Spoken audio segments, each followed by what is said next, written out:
Hi, I'm glad you're here. I'd like to start with looking at this picture here, this photo. This is taken by the Boston Globe at a Johnny Depp movie premiere. All right, what do you notice? Yep, exactly. Look at all the phones. Everybody's so excited to record this event on the phone, but there's one person there who is actually living in the moment. All right, and that is the older woman who is there. So perhaps the older people have some wisdom for the rest of us. In my classroom, we call, oh dear, I need my phone. No, I have it right here.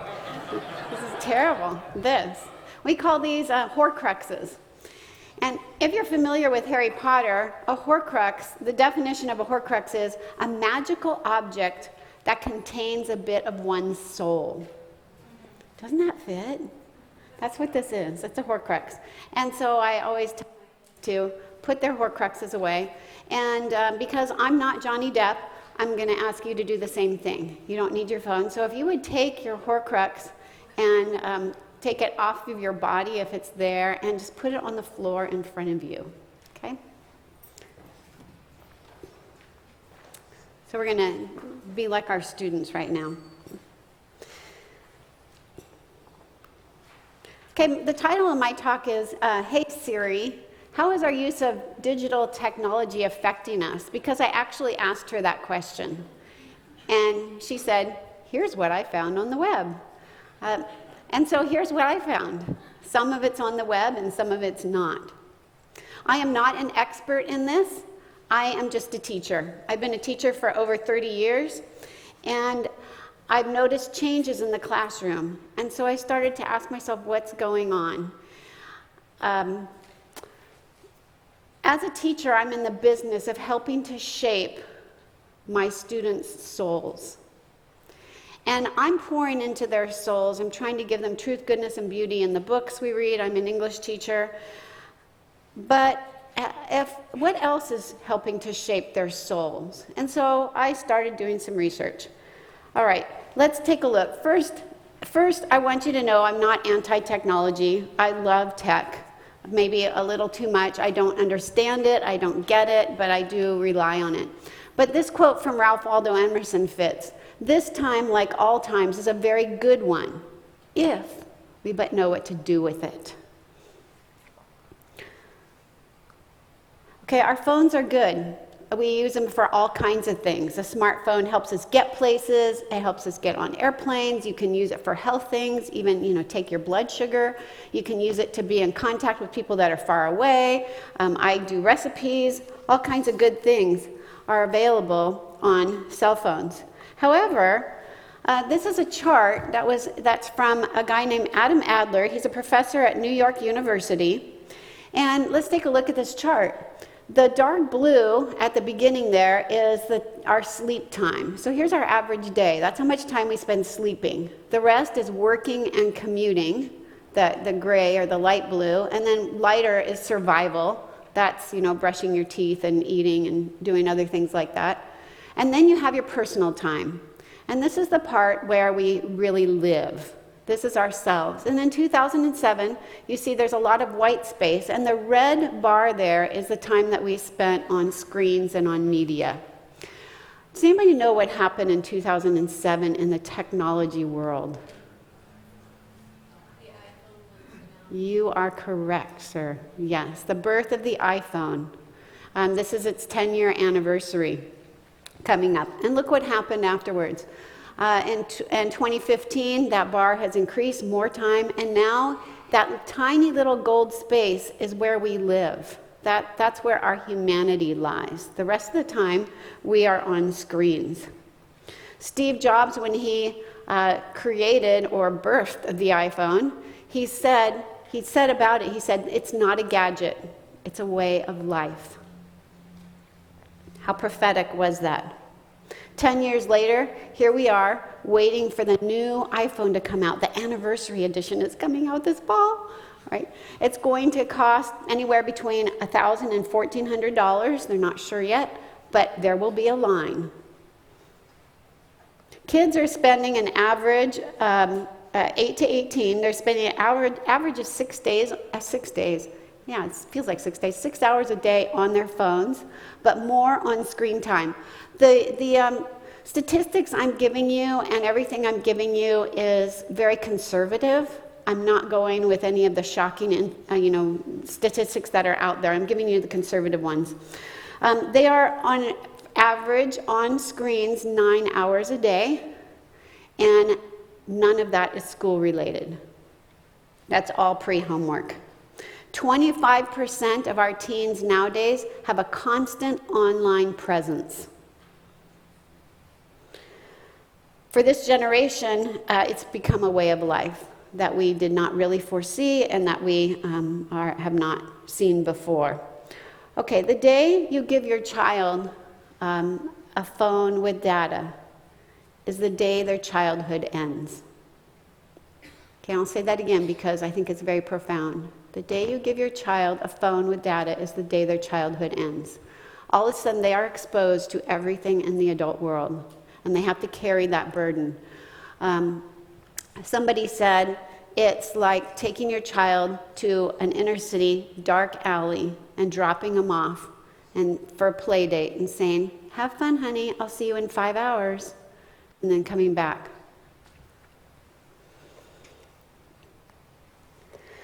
Phone and device use is starting younger and younger. Okay, here's a product from Fisher-Price. It's their iPad cover. It's from their STEM club. And so when I saw this, I thought, well, I'm going to look at some reviews. What do parents have to say about this? Here's one. We just received this in the mail and immediately put this to action with our 1-year-old. Instant hit. We're wondering why we didn't do this before. Our evening TV watching is back. Here's another one. My 9-month-old loves it, even with... That should be a clue. It's a training tool for my 6-month-old to sit up and reach for things. My little one, 5 months old, loves to play with the iPad. The American Association of Pediatrics says under 2 should have no screen time. From 2 to 18, no more than 2 hours a day of high-quality content. So I'm going to talk about some of the ways our kids use their phones and how it's affecting them. All right, so the question is, okay, if they're on their phones 6 hours a day, what are they doing?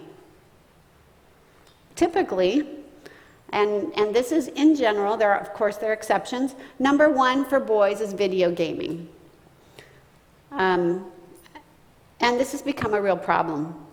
I want to share a story here. This is actually from one of my seniors last year. They write college application essays, and this was part of his essay, okay, how he was struggling. This is a senior boy. I wouldn't call it an addiction, but I was very inclined to play extreme amounts of video games and watch YouTube excessively. I would play games starting when I got home until late in the night, with breaks only for the restroom and for dinner. I hardly stopped to talk to my family. This resulted in me being tired, struggling to try to do my algebra homework at lunch. I finally ended this during the summer between sophomore and junior year. I sold the games that I invested so much of my time in. I thought that the monster had been contained, but I was wrong. Junior year came around and I got a PS4. I promised myself I would spend my time more wisely than before, but the old habits began to set in. I did my homework this time, mostly, but I still played for about 2 to 3 hours a day during the school week. And then he goes on. Instead of playing video games, I transferred to watching YouTube. I continued this habit of wasting my afternoons away with the monster. 2 weeks ago, I decided to leave it behind when I realized how much time I was actually spending on it. I decided to quit gaming and reduce my YouTube time. Quitting is the easy part. Staying off is the hard part. I struggle with the desire to game. It's a constant battle. When I start watching videos or gaming for too long, I just have to turn it off and walk away. I learned in the past 2 weeks, I do not know how to properly execute self-control. He's gone off to college, and I hope he's doing well. Let me tell you another story. His name really isn't Aaron.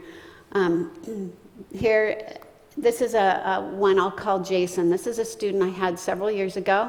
His parents were missionaries. He worked hard. He got scholarship to school. In fact, he got a really good school.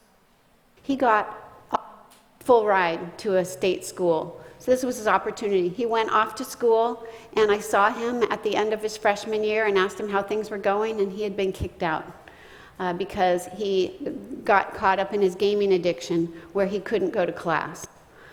So he lost his scholarship and his college opportunity. This is becoming a major epidemic in colleges. Colleges are struggling to figure out how to deal with boys coming in that are addicted to gaming. They want the kids to come in, so they build like these big game rooms and things, but then they also are they're struggling to retain them. Okay, gaming addiction. It's estimated that 10% of all teens are addicted to games or to screens. South Korea has actually started a national regulation. They have detox camps where a teacher or a parent can just assign the kid and then they have to go for 2 weeks to a detox camp. Oh no, it says 3 to 4, sorry. China is struggling right now with a certain game that's coming out. I'll tell you about that more, that they're instituting things called Cinderella laws, where kids are only allowed to play for a certain amount of time and up to a certain point. It's hitting the U.S. We are finding gaming addictions here. There's a center, and I encourage you, this is on your sheet. You have a handout with resources. You should have lots and lots of resources there. I have looked at all of these. But this resource center, it's called Restart. They have, I would go to their website. They have some quizzes on there to find out any kind of addiction. But they're for adults and teens who are struggling with screen and gaming addiction. Okay, why is it addictive? Well, dopamine. Video gaming causes hyperarousal or overstimulation, which causes the brain to release dopamine, which is a feel-good drug, quote, at levels comparable to an intravenous injection of amphetamine, which is a powerful and addictive psychostimulant. All right, so they're getting a hit every time they do something on the video game. It's not only with video gaming, but every time you get a text, or every time you get a like or an alert, it gives you a little dopamine dump. Recent studies have shown that brain scans of drug addicts and video game addicts are virtually identical. Okay, there are 6 ingredients of addiction. This comes from a book called Irresistible. Right here, it's by Adam Adler, just came out this last month. Here are the 6 ingredients of addiction: compelling goals that are just beyond reach, irresistible and unpredictable positive feedback, a sense of incremental progress and improvement, that's a game for you, tasks that slowly become more difficult over time, unresolved tensions that demand resolution, and strong social connections. Let me just give you a quick aside here. As I was reading the Wall Street Journal this morning, I read that yesterday Lego reported its first sales loss in 13 years. They are having to compete with video games and watching YouTube videos. Did you know watching YouTube videos is a hobby? It is. It's amazing. Play on touchscreens from a 2014 study. Play on touchscreens outranks all other kinds of play in frequency. Wow. This is the most addictive game according to Popular Science. It has over 100 million subscribers. It also, because they know it's addictive, they have a free addiction test and support groups. The creators of these games and apps understand how addiction works. Although they might not be thinking, how can I make this game addictive? They are thinking, how can I keep the user on for as long as possible? Here's a new game that's about to be released. I'm not sure it's been released. I keep looking to see. This is its name right now. It's called Arena of Valor. It's made for phones. It is worldwide the most addictive game ever. There's a difference between video games that are played on a console and video games that are played on your phone. They're much more addictive on the phone. This has become the world's top grossing mobile game. Right now it has some 50 million daily active users. This is the one that China is instituting Cinderella laws for. If you're under 12, you're limited to 1 hour per day on this, and nothing after 9 p.m., and ages 12 to 18 are limited to 2 hours a day. Okay, however, you can go on YouTube and figure out how to download it now before it's released in the US. Okay, I went and tried. Okay, here's a design ethicist talking about this. It's not our kids' fault, you guys. It's not their fault. So he says it's not a matter of willpower. There are 1,000 people on the other side of the screen whose job it is to break down the self-regulation you have. Behind every screen are trained adults, okay, that are working to keep your kid on that app. So the odds are against our kids. Here's a quote. The people who create and refine tech, games, and interactive experiences are very good at what they do. They run thousands of tests with millions of users to learn which tweaks work and which ones don't, which background colors, which fonts, audio tones maximize engagement and minimize frustration. That's from Adam Adler. If you're interested in what he has to say about behavioral addictions, especially with our technology, I recommend this book, Irresistible. Although I'm talking about primarily gaming right now, this also has to do with Netflix and social media. Okay, for example, this addiction is all across the board. One of the reasons is they know how it works.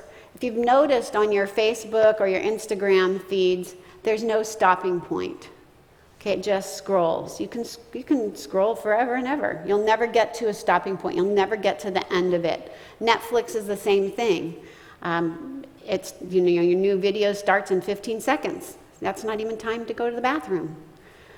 It's going to start. I asked my kids one time, my students, I said, have any of you ever binge watched Netflix more than 3 shows at a time? And do you know what their response was? They laughed. They said, are you kidding? 3 shows? Mrs. Cooney, right? That's just getting started. They stay till 4 a.m. watching their shows. And part of it's not their fault. I actually read an article that says how to prevent that. You have to stop in the middle of a show because they have these cliffhangers. All right, so is your child having trouble with addiction? You can ask your child this and ask yourself this.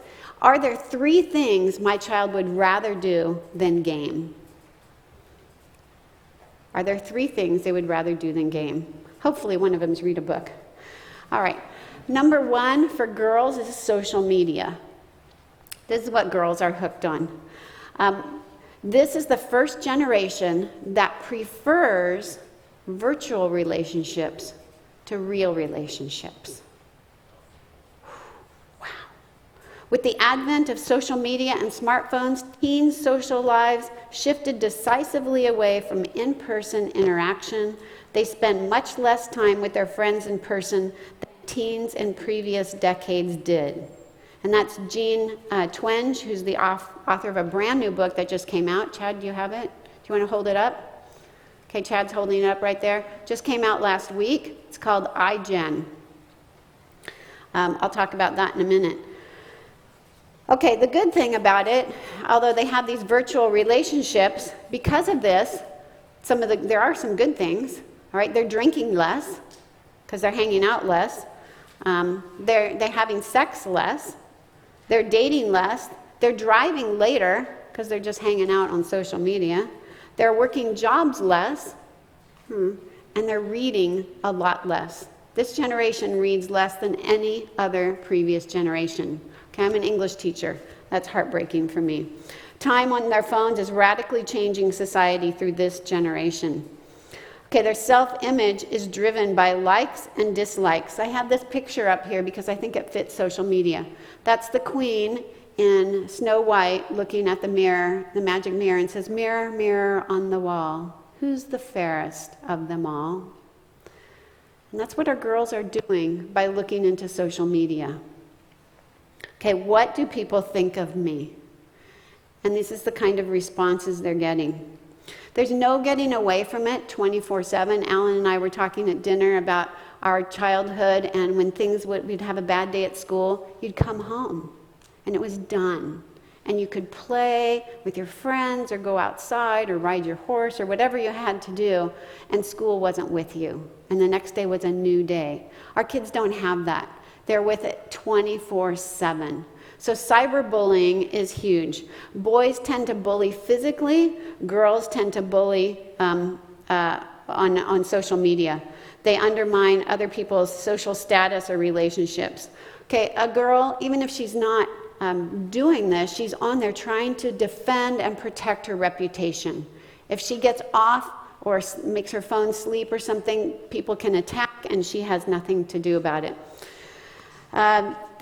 Because of this, you've all heard about FOMO, fear of missing out, and then being left out. Anytime teens do get together, what they do is they post many places, Instagram, Snapchat, Facebook, wherever, what they did, and so the poor person who's left out feels bad. Okay, there's cost of maintaining an image. Their image is everything. It used to be that social media reflected your real life. You would post what you did there. Now social media is driving their real life for teens, and they have to keep up their image. They are spending money like crazy as a generation on just the right clothing, just the right makeup, on their hair, on just the right food to photograph, on the right trip or vacation.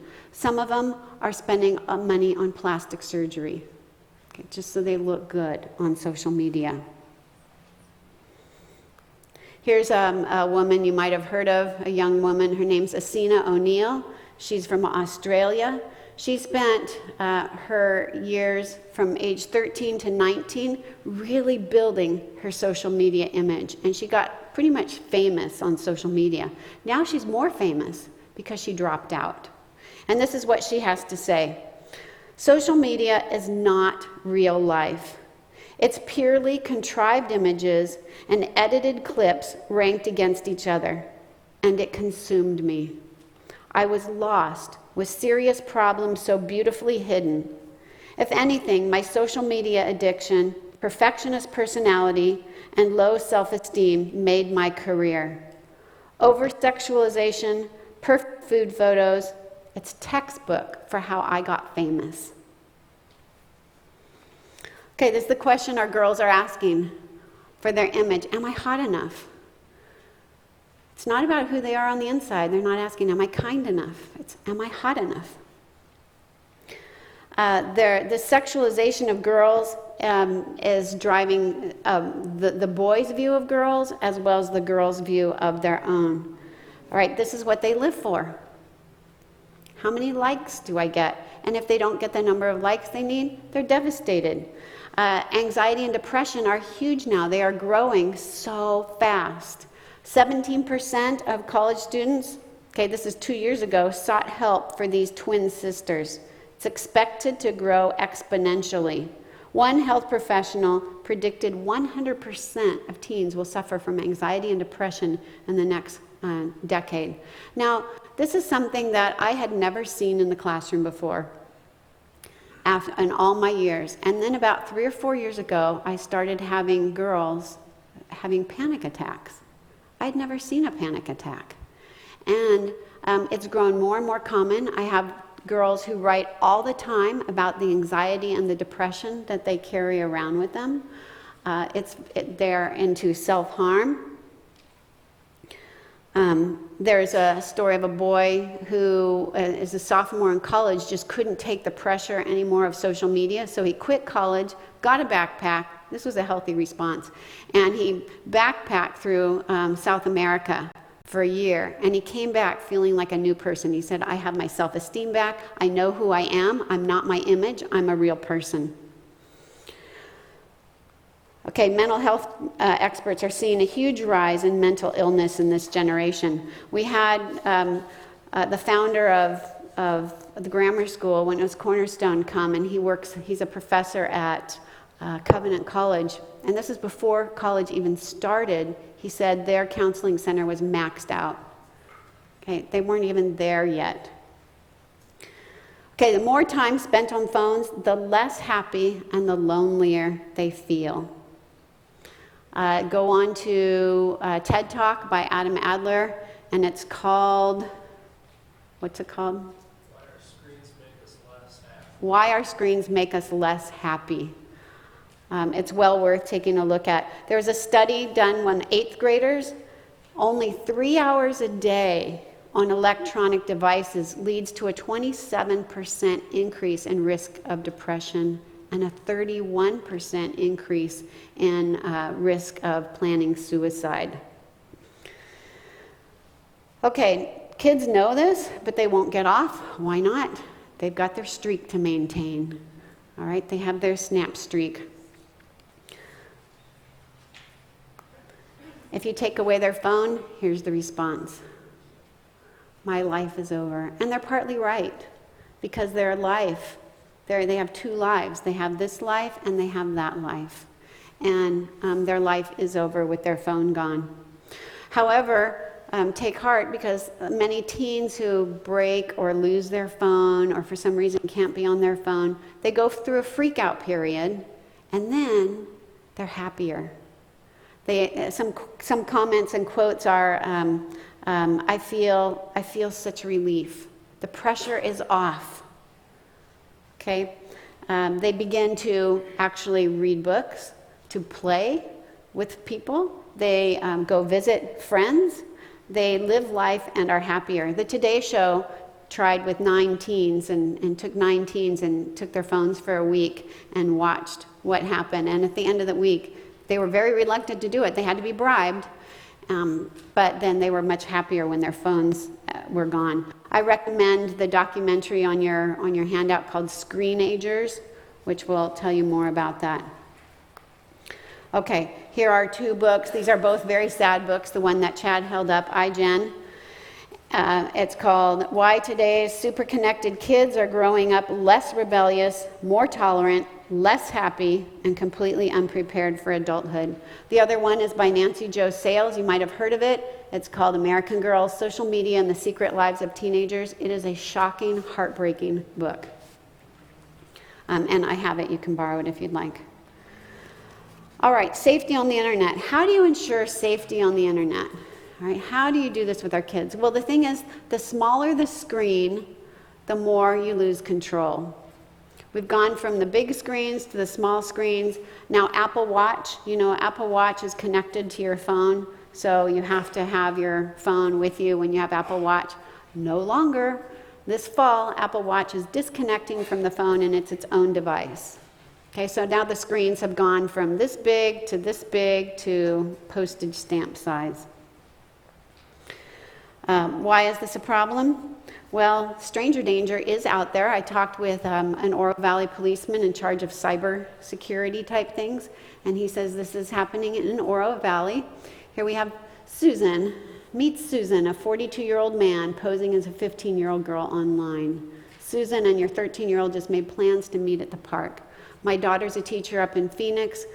She had a colleague who was one of these trollers who was caught and is now in prison. Okay, by fourth grade, most boys and girls have encountered pornography, whether they have a phone or whether they don't. It's ubiquitous. It's literally in the air. Okay, it's a huge problem for men. It's a huge problem for our young boys and our young men. And it's a huge problem for older men. It's the elephant in our church, in our churches, and in our society. However, there's a recent study on millennials. 90% of millennials think there's nothing wrong with watching pornography. Once again, our society is changing. Another problem is sexting. 62% of teens have received a nude photo. 40% say they've sent one. Okay, these numbers are fairly consistent across the board, Christian or non-Christian. Many teens are seeking out pornography and sexting. Of young adults who want to quit, 79% have nobody who will help them. There's a story of a young boy, in the articles I read, of a young boy who was having problems with pornography. I think he was like 13, on his iPad. And so he didn't know how to get off or what to do about it. So he broke his iPad. And he brought it to his mom and he said, "Mom, I'm sorry I broke my iPad." Mom felt so bad for him, she bought him an iPhone. Okay, and he went into his bedroom and sobbed because he didn't know what to do. How do you get off? Here, this is just a little sexting scene. The boy is in his bedroom. "Hey babe, can I get a waist up just for me?" She says, "I don't know, what if you share it?" He says, "Don't you trust me?" She says, "I do, I'm just worried." He says, "Come on, just one pic." And then you look at the time and it's 1 o'clock in the morning that this is happening. Our kids are busy. They need us. This is a book that I would recommend. It's called Wired for Intimacy: How Pornography Hijacks the Male Brain. The internet is where our kids are getting their sex ed. They're taught that women are to be sexualized. Much of their day is spent, as I said, fielding responses or comments on social media or texting, trying to prevent pictures from going viral. They need our help. Okay, just for something fun here, here's a text. This will liven you up a little bit. I think you'll feel a little encouraged. Here's a healthy response. Right? Here's a boy texting a girl, "Send me a bra shot." Okay, so she takes her bra and she takes a picture of her bra and sends it. Right? His response is, "No, with you in it." So she puts her foot in her bra and takes a picture and sends it. Another one, "Send me a bra shot." She sends a picture of her dad wearing her bra. I like that one. Okay, that's not the only thing out there. Another thing that we see more and more are pro-self-harm sites. There are a plethora of these. If you Google pro-Anna or pro-Mia or pro-anorexia, those are nicknames for anorexia, bulimia, etc. You can look at these nicknames. These are sites that are geared to encourage our girls to actually self-harm. Cutting, depression, suicide, etc. I'm just going over this so fast. There's so much to say about these. But our kids, I did meet with 3 of my senior girls for coffee last year, and I asked them, "Have you gone on any self-harm sites?" And all 3 of them had. And one of them had a response was, "Those things are so stupid. I would never go on them." The 2 others spent a lot of time on it, and both of them were dealing with anxiety, depression, and cutting. And they said, "We feel good when we get on because we're not alone." But then they say, then we stay on and we find ourselves spiraling down, but we don't know how to get off. Another thing that our kids can possibly get are vault apps. Just so you don't get to see what's going on their phones. You know, you want to check out their phone, you look at it, oh, they just have a calculator. No, underneath that calculator could possibly be sites or photos that they don't want you to see. Other social media secrets are layering, where social sites will have their real site, their real one, like Instagram has a Rinsta account, which is their real Instagram, and then they have their Finsta account, which is their fake Instagram account. You can get 2 different passwords where you ask your child, I would like your password for your Instagram account. Sure, Mom and Dad, here, you can have it. But underneath they have another password that will go deeper. There's also an app called Vaulty, where you can hide your pictures and videos, and if you try to access it with a false password, it takes your picture so people know who's been trying to get into your stuff. Kids are aware of this. Okay, internet safety is an ongoing process. No matter what you do, I hate to tell you this, they can get around it. All they do is you'll go to YouTube or Google how, and I did this just for fun, how to get around parental controls on phone. All right, you'll get Google, you'll get YouTubes, you'll get articles, etc. Whatever you put on the phone, I suggest that you do that first before you get an app, like how to get around Circle or something, so you can find out what is happening. Okay, it's a myth that you don't know what you're doing. All right, you are the parent. This idea of digital immigrant, that's us, because we weren't born in this age, and the digital native, that is a false dichotomy. It was created by a gamer to instill insecurity in parents so that kids would get to be able to buy the latest game or the latest stuff. There's no such thing. Your kids might know more, but they need you. All right, be proactive. Ask your kids to show what they're doing on their devices and start a conversation with them. Ask them, honey, have you ever seen anything on your screen that makes you uncomfortable?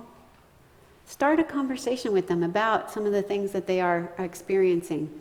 Large screens in public place. I'm going to tell you this over and over again. No screens in the bedroom ever.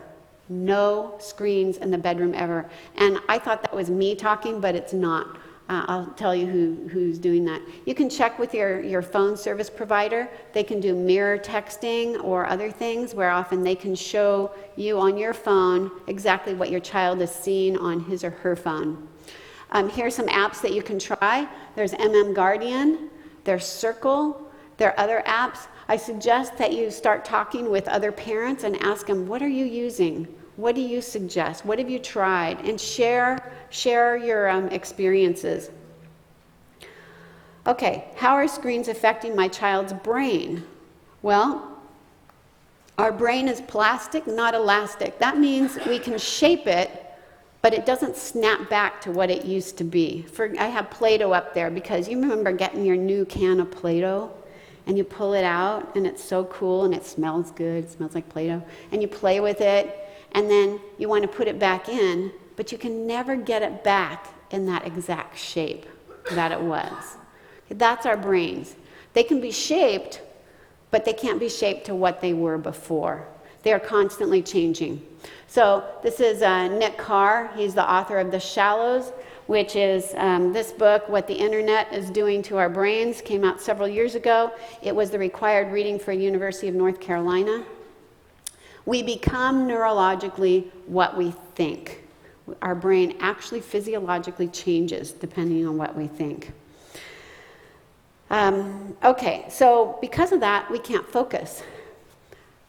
There was a study done that we have trouble focusing when our phones are even in the same room with us. They are constantly, if we are struggling with phone addiction, here's a quote from the study guy. He says, "The phone becomes a magical device that silently shouts your name at your brain at all times." If your phone is in the same room with you.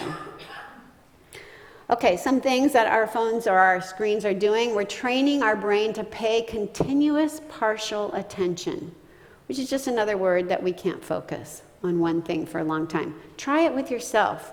I try it all the time. I'll sit there and I just really want to pray, and I'll start praying, and then all of a sudden, I'm off doing this. Come back, and it's constant. All right, also, just as a little aside, blue light affects their circadian rhythm, so less sleep for the child. Do you know on your iPhone you can go to night shift and you can change it from blue to yellow? I didn't know that. I thought it was really cool. Okay, some more effects. As our kids are able to Google all kinds of things, they're expecting that all actions have an immediate effect, which means they are losing the ability to practice patience and delayed gratification. They are lacking perseverance in solving problems that require effort. And I'm not talking only math problems here. I'm talking about life problems. They want them fixed now. And it's leading into chronic sleep deprivation. As I was driving home today, I was listening to NPR, and they were talking exactly about chronic sleep deprivation. All right, children with too much screen time, they have trouble with relationships, making eye contact, carrying on a conversation. They have a hard time picking up body language and cues. They become narcissistic and sometimes exhibit a lack of empathy. And this is exacerbated by ambient computing. And ambient computing, I mean the voice computing, like Alexa or Siri or Bixby or something, where you can just call, you just say, hey, Echo, or, hey, Alexa, order me, I don't know, 3 loaves of bread, whatever you want. Okay, most of our kids are sleeping with their phone, right? They have it in their room. It's either in their bed with them or next to them. It's the last thing they do at night is check their social media. It's the first thing they do in the morning. And if they're getting dings at night, they are checking all night long, right? Remember, they have to maintain their social image or protect their reputation. Okay, that of course is leading to a host of chronic sleep problems and cognitive problems, which really interferes with their study at school. I can't tell you how many kids I've had, and I have a really exciting class too, you just ask any of my students, that sometimes they start to fall asleep in class, right? And I understand that, I get that. All right, it's actually a syndrome, electronic screen syndrome. I gave you, I think that's on your handout. But here are some of the things that you might see in kids who are on screens too much, especially with younger ones, including poor short-term memory, oppositional defiant behavior, anxiety, depression, etc. Basically, your kid just looks stressed out or wired. Okay, what about multitasking? Well, this is how our kids do their homework. It's great. Multitasking is a myth. You cannot multitask. It's just another name for fragmented thought. This is from David Meyer, who's the head of the University of Michigan's Brain and Cognition and Action Lab. He says, you can train until you're blue in the face, and you'll never be as good as if you just focused on one thing at a time. So screens are grabbing our attention. We're focusing on the screen, but a million things are going on that screen. Texting and driving. This has become, the crash rate is the same as with alcohol now. It's the same behavior and the same crash rate as if you are legally drunk at 0.08 alcohol. Not drive and text at the same time. The scariest thing I ever do is ask my students, how many of you text and drive? Oh my gosh, almost every hand goes up. All right, no. I'm glad Oro Valley's come out with their ordinance, but it's not enough. Okay, kids need to not do that. All right, they don't need to learn how to multitask because you can't do it. What they need to learn is how to unitask. And that's the ability to focus on one thing. Okay, this loss of attention that our kids are experiencing is causing them the inability, like I said, to solve problems, to read long books, to write, to follow a complicated argument. The Lincoln Douglas debates were 6 to 8 hours long. Can you imagine? You bring your picnic lunch and you sit and you listen to the debates. Now, tweets. That's how we go back and forth. Our society is having problems trying to find people in England who will be able to sit on a jury and follow a trial. They can't do it, so they're having trouble finding jurors. All right, more seriously, this leads to a loss of the spiritual disciplines. Because of this, our kids are struggling or have just given up praying for a long time, other than the quick little help me Lord prayers. Reading scripture, meditating on scripture, being silent. Try this, being alone. As soon as they're alone, what do? Whip out the phone.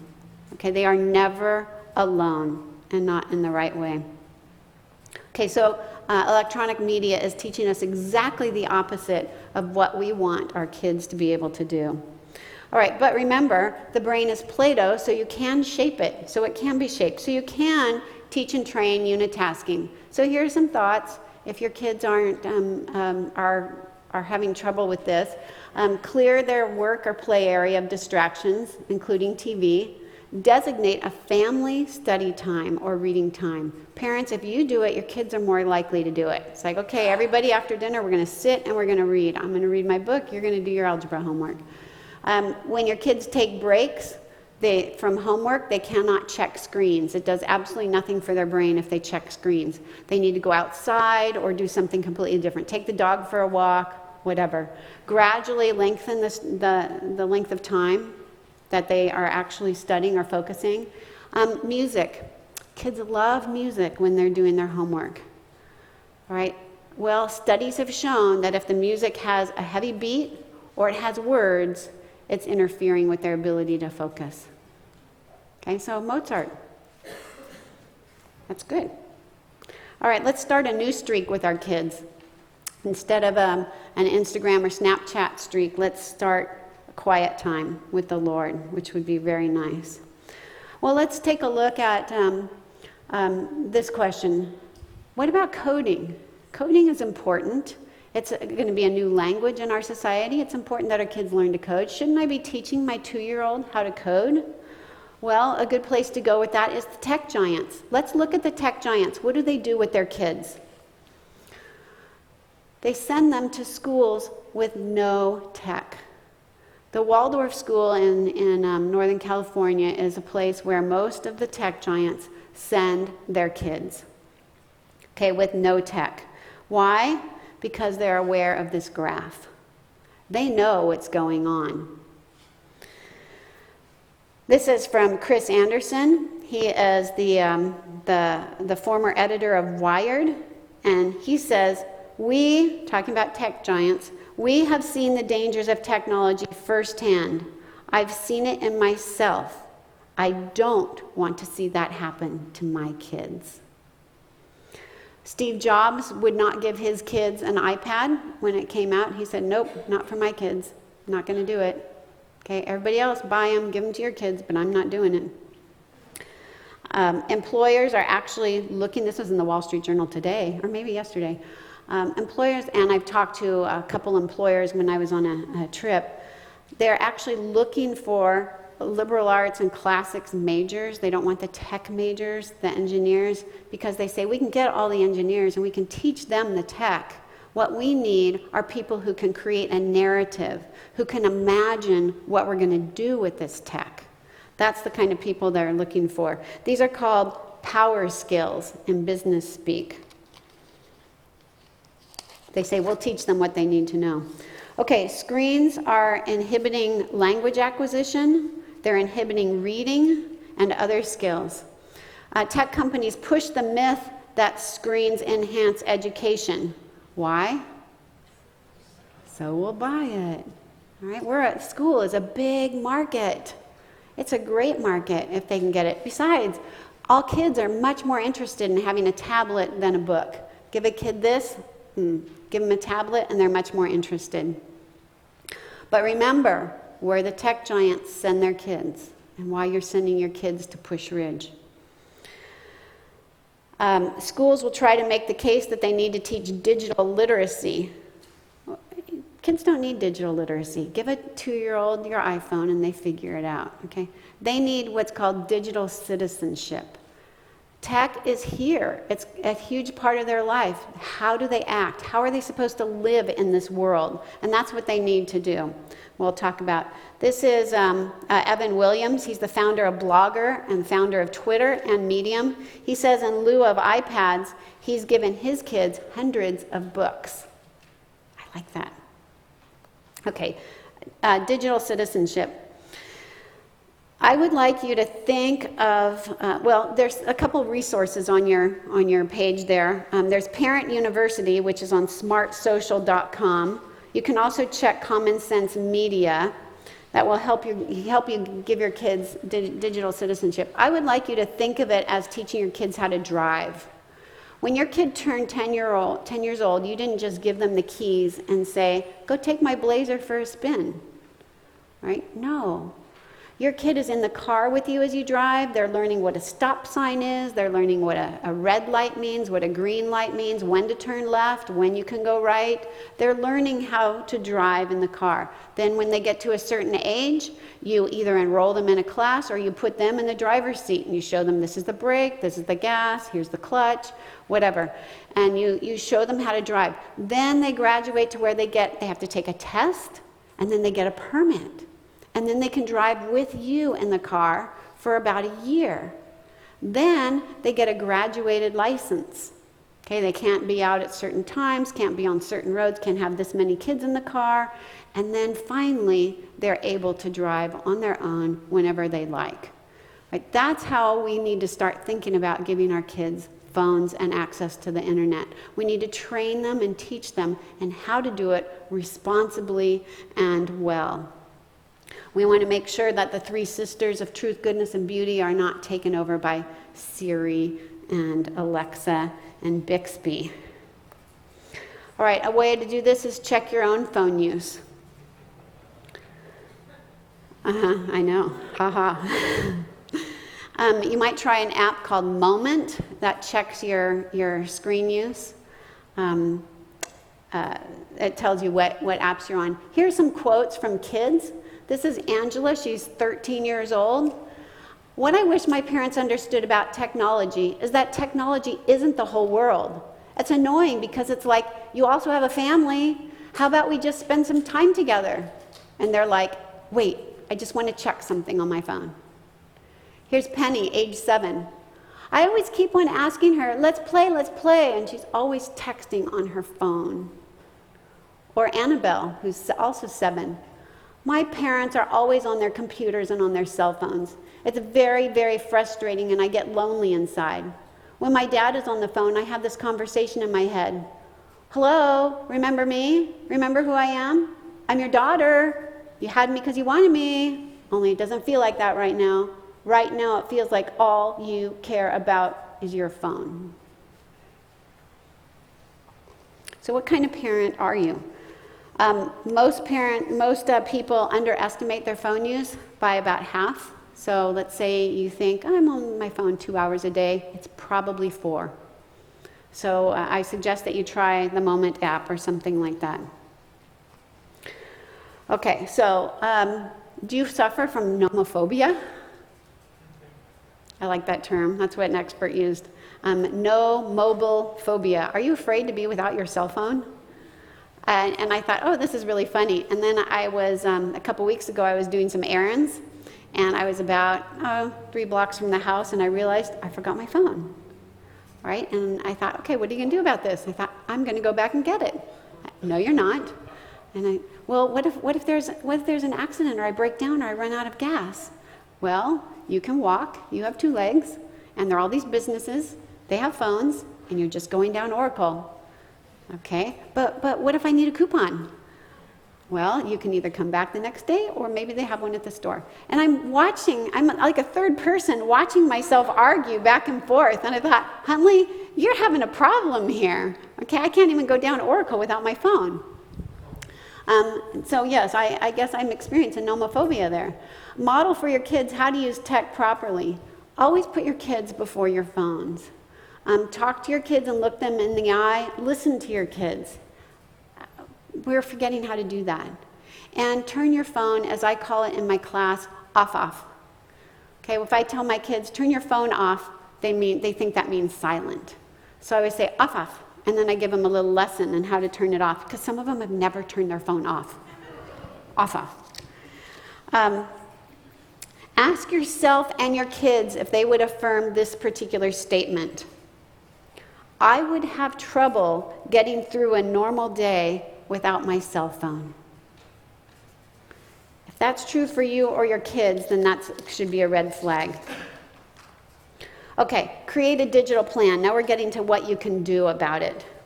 I recommend, by the way, all these books up here, you are more than welcome to come up and peruse them. If you want to check anything out, you're welcome to. I always have a library going on in my classroom too. This is a new book, came out this summer by Andy Crouch. He's an editor at Christianity Today. It's called The Tech Wise Family. Everyday steps for putting technology in its proper place. How as a family are we going to navigate technology?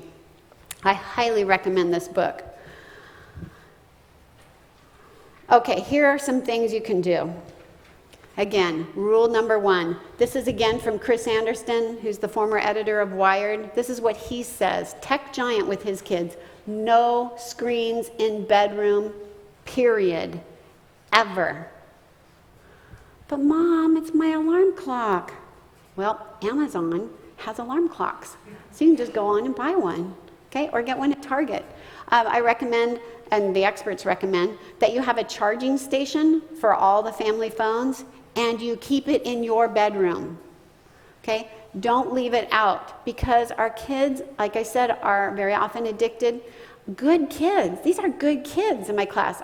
My jaw drops when I hear, oh yeah, I get up in the middle of the night and I take my phone back, and then I put it out before my parents wake up. They're sneaking their phones.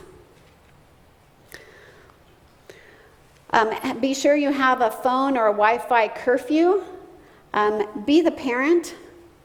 Set rules and enforce them. Media use is a privilege, not a right. Most likely, you bought the phone. Most likely, you are paying for the data. All right, so it is a privilege.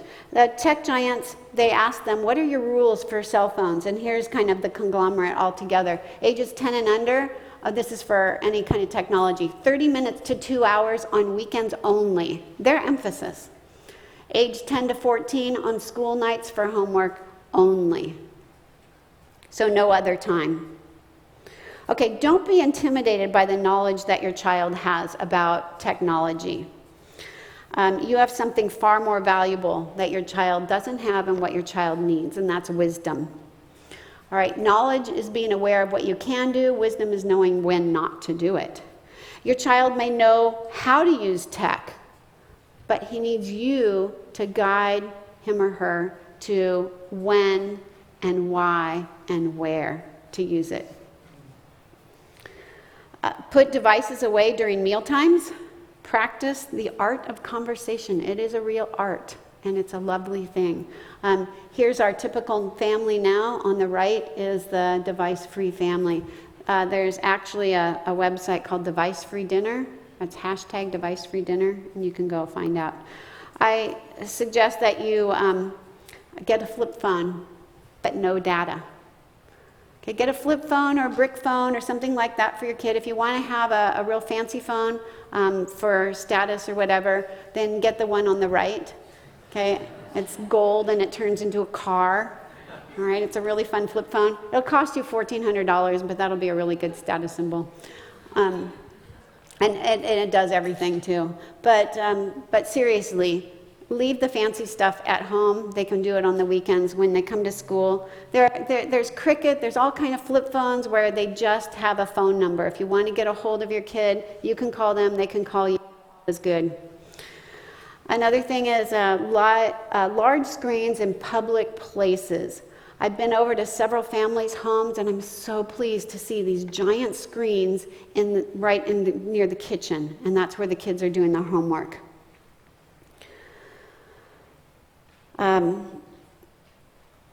Okay, the larger the screen, the better. Also, go on and ask your child what they're looking at. You can look at their history as well. If they wipe their history, you know there might be a problem, but you can go look at the history, what they're doing. See what they see. Have open and frank conversations about tech. Again, remember that question, have you seen anything on a screen that's made you uncomfortable? Help them learn how to navigate the comments that they get on their social media, the negative ones especially. How do they navigate that? Some more screen rules. Of course, teach them digital citizenship. Encourage them to live a real life, not a virtual life. It's hard to get out and live a real life. Practice what you preach, and of course the best defense is to have a rich and full family life. Teach them that what they're putting on now on social media or anything on screen will be there forever. There were just this summer, there were 10 students who had applied and been accepted to Harvard that had their applications rescinded when they found their when people discovered, because they're not really private, found their private Facebook chat room and discovered that these kids were saying things they ought not to. So nothing is hidden. My daughter is applying for jobs in Washington, D.C. She was told, better check your social media. We are going to thoroughly vet you. All right, every employer, every college application now, they look at their social media. They look at their on-screen history, and what they post there doesn't go away. It's kind of embarrassing when they're applying for law school and up comes their 14-year-old bikini shot.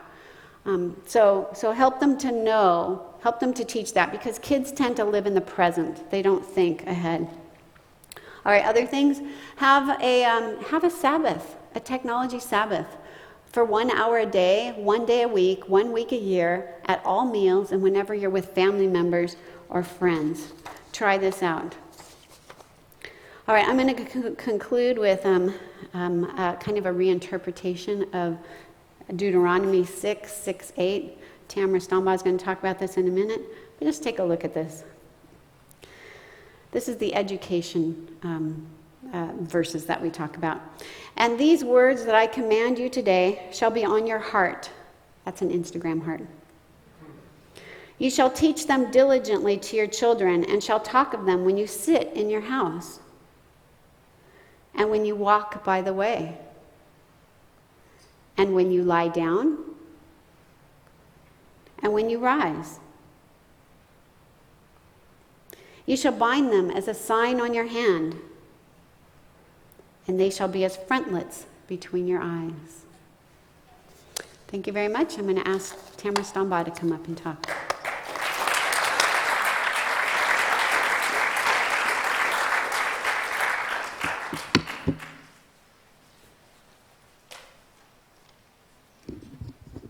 Some mighty serious faces out there, understandably. But you're an overcomer, because Jesus is an overcomer. Don't ever forget that you were made for this time, and so were your children. And there's a reason for that. You need to stand up. I did. Please stand up.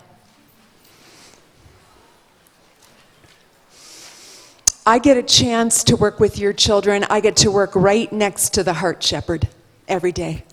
It's my privilege. There are 2 great commands. And I want our kids to know that. That's exactly right, Mrs. Mason, you're ready. We're going to bring in the plane. I only have 1 arm to do it with. I want you to do it with me, because it'll feel good to move. Are you ready? Love the Lord your God with all your heart, with all your mind, with all your soul, with all your strength, and be kind to your neighbor. Love your neighbor as yourself. Love your neighbor as yourself. When you come in the airplane, this is what happens when they're bringing you in still, with those glow sticks. And then when you get close,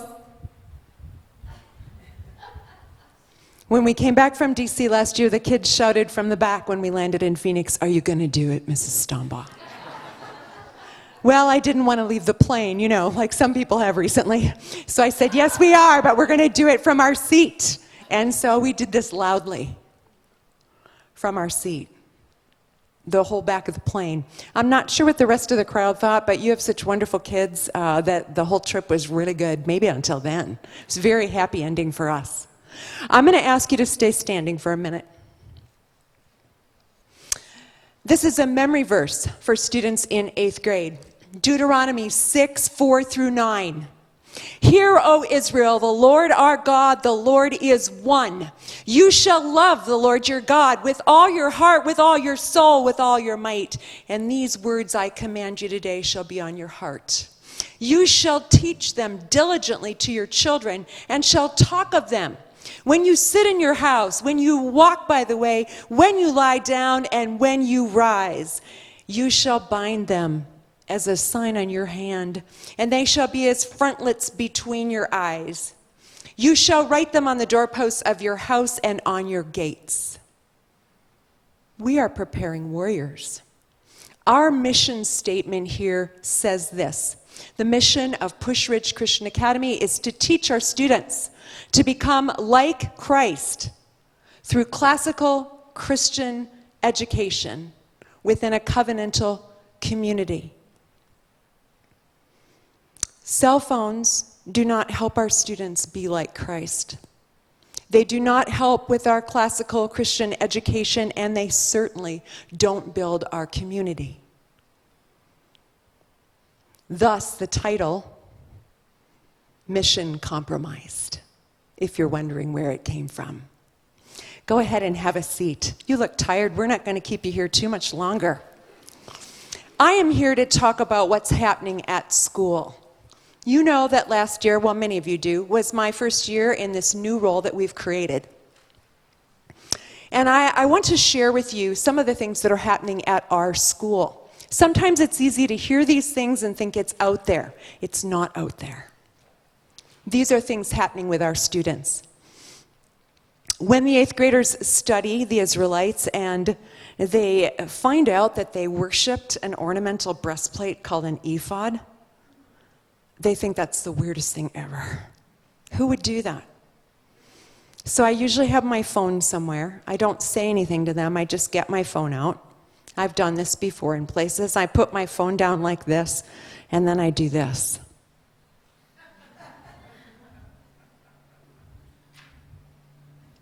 And I ask them, what do you think the Israelites would think about this thing?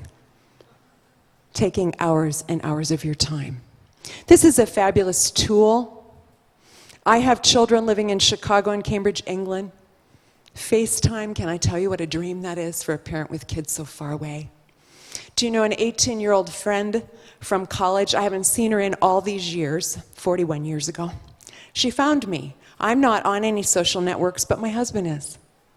And she found me, and I cannot tell you how thrilled I am to be connected with her.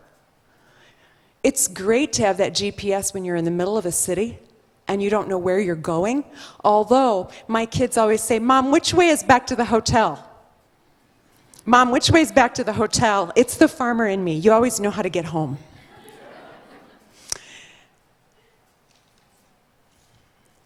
What's happening is our phones for our kids have become idols. It's not a tool. It's enslaving them. It's destroying them, some of them. And I am opposed to anything that would destroy your children.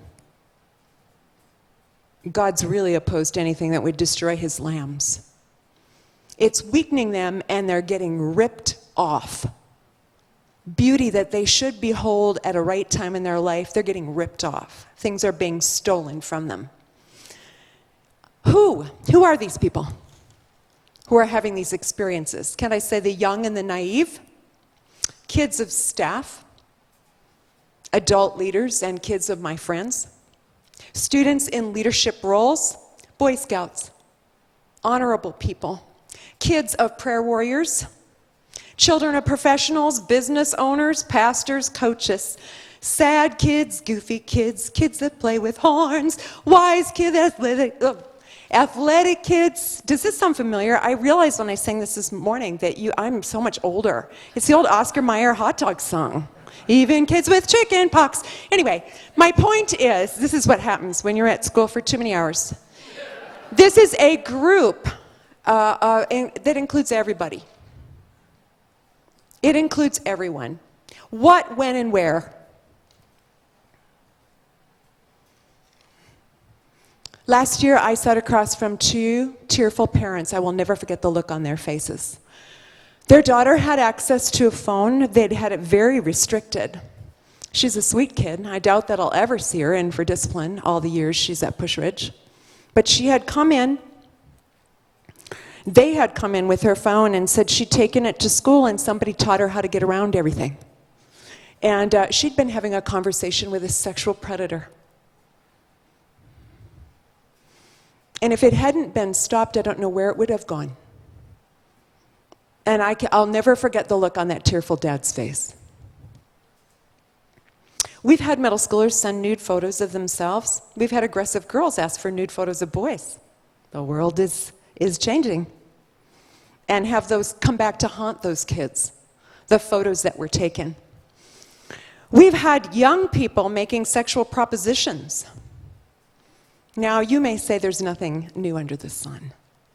I realize that, but you know, young people don't have some of these terms unless they've seen them somewhere, unless they've heard them somewhere. Girls are being sexualized. Beauty is being stolen. The sexuality, how God made us to be shared in marriage, these kids, the beauty is being ripped off when they're young and twisted and changed because of what they've seen and heard.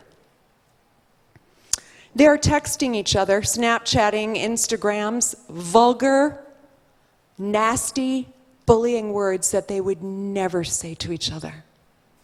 Stuart, I would never say those things to you, looking at your face. But the photos of the things that I see that they bring to me and say, this is what was said about me last night. Or this is what was said of me, Mrs. Stumbaugh. And the looks on their faces. We've had kids watch all 13 episodes of 13 Reasons, more than one kid, on their phone. Their parents had no idea. It's a program that you would never have your child watch by themselves, and they should be much older to see it. It's about committing suicide. All 13 episodes without supervision. One of my favorite places in the whole school and in the morning is in the hall.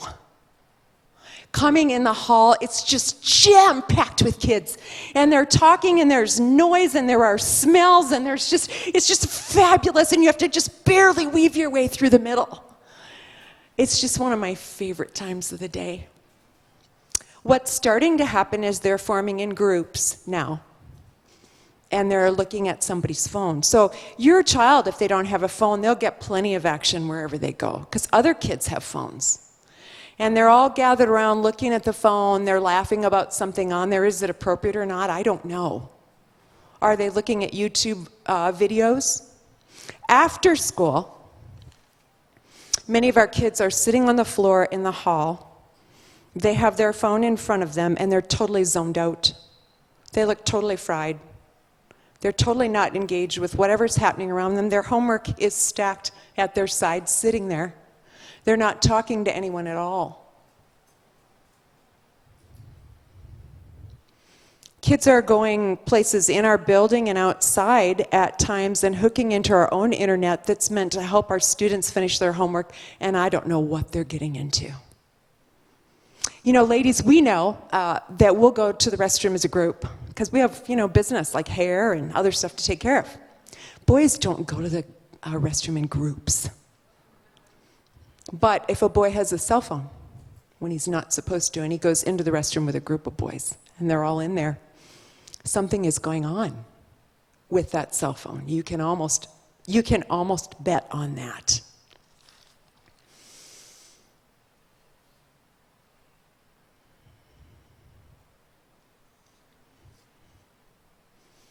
Kids are using their phones to take photos of a quiz they've just taken, sneaking it out, it's really small, taking pictures of those things. They're taking pictures of things, they're sending them to other kids.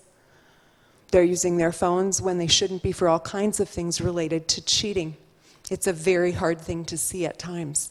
Kids are, they're not sleeping well at night. So they're falling asleep during class. Now, some of them are growing an inch or more a day. It's understandable. But they're falling asleep during class, and I've asked some students, and some students have said, Mrs. Stumbaugh was up last night watching this Netflix series. And the next one is starting in 5, 4, 3, 2, 1, and you're on. A lot of our kids are watching Games of Thrones at night. I want you to think about that one, any of you who are familiar with that. We have had incredible boyfriend-girlfriend issues. Boyfriend-girlfriend gone wrong. Horrible things said. As a matter of fact, a young lady did not come, she was unable to stay at our school because relationships were so damaged online and on social media, and she just couldn't overcome it. It was very sad. I'm hoping to hear how she's doing where she is.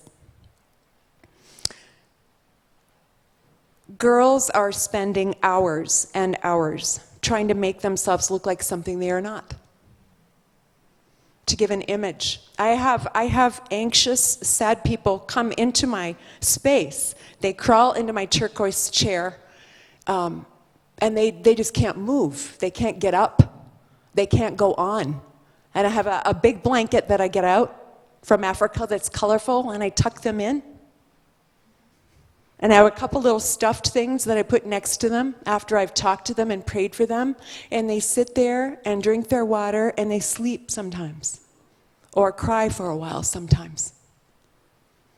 The start of the school year, the ages of the kids coming in with anxiety, the amount of anxiety was just incredible. And these are our little ones coming in with this. What is going on? Now, I'm not going to suggest to you that everything is related to this, but it has a tendency to show up really often. There's a place called the dark web that has the darkest things on it you can imagine, like that alley. We had a student get on the dark web and order illicit drugs to his own house. Dangerous things, things that can kill you. There are things on the dark web that can blow you up or your friends up. There are things on the dark web that tell you how to end your life. Kids are texting each other. These are nice kids. I love your kids. They're texting each other things like KYS, just kill yourself.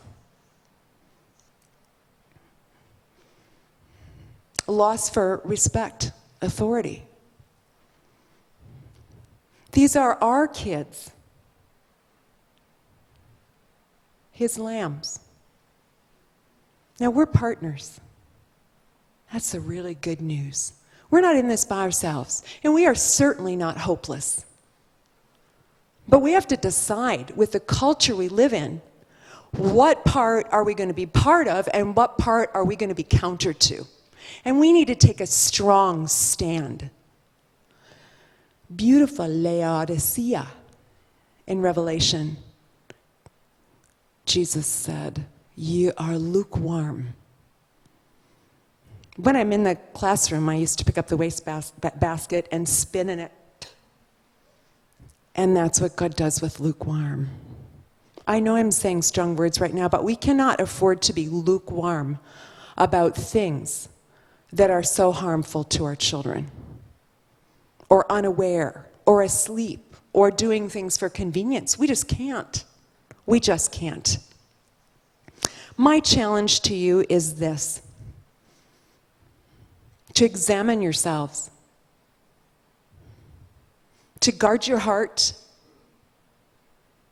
to protect your families, teach them, and shape your children. Help them understand that great responsibility comes with freedom. And don't give them something before they're ready. Just say no.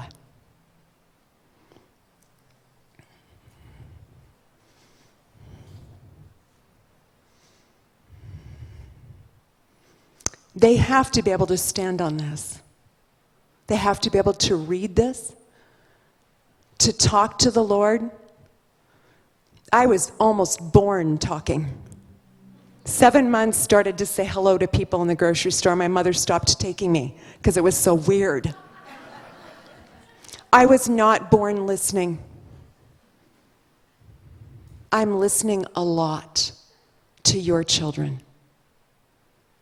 And I'm listening better to God. There is no judgment in tonight. This is not about judging you. You're wonderful parents.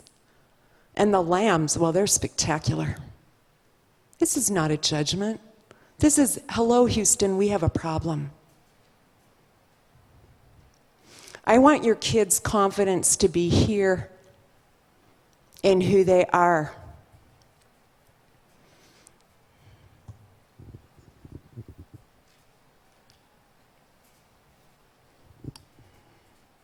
They know who they are because they stand on who God says they are. They stand on the Word, and they will not be shaken, nor will you. So this was maybe eye-opening. I know Pastor Cooney's going to come up and chat with you for a minute, but it's also a message of great hope. Let's work together.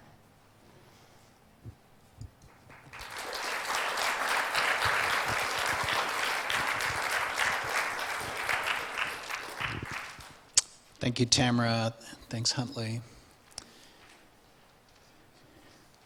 We, well, I want to underscore that that we're a community. We're a family. We are the body of Christ. We are the family of God. We are the temple of the Holy Spirit. We are joined together, and so what we're sharing with you is just for us heartbreaking, and we know that you all carry a burden also, but we are all hurting because our children are hurting, and so I just want to restate our commitment. Our commitment is to you and to your children. All of the faculty and staff that make up Pushridge Christian Academy are absolutely devoted to Jesus Christ and devoted to you and your children. And so what we're doing is just informing you, this is what we're seeing, and it's breaking our hearts. As Huntley said, speaking of Steve Jobs, what is being offered them is a way of life. And what we are offering is a diametrically opposite way of life. And we're having a tough time winning them over to us. Absolutely.